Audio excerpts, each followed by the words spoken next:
कमजोर।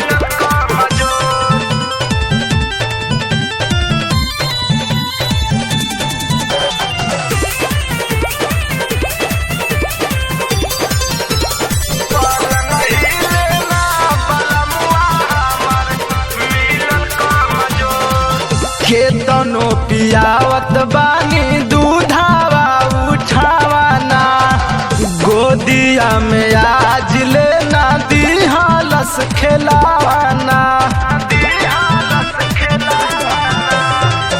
केतनो पियावत बानी दूधावा उठावाना, गोदिया में आज लेना दिहालस खेलावाना।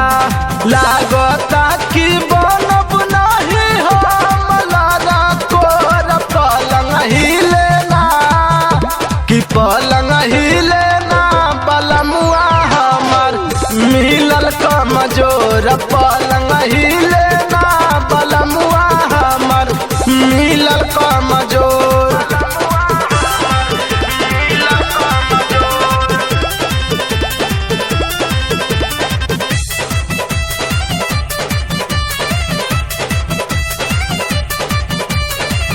पियायल गरजी तनिको बूझे नाही दरद, मिलले अनिल निरदैया हमके मारत।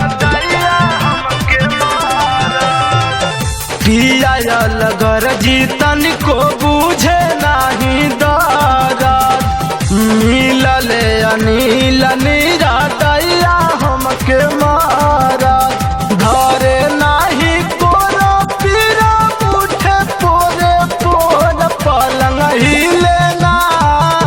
कि पलंग ही लेना बलमुआ हमर मिलल कमजोर। पलंग ही लेना बलमुआ हमर मिलल कमजोर।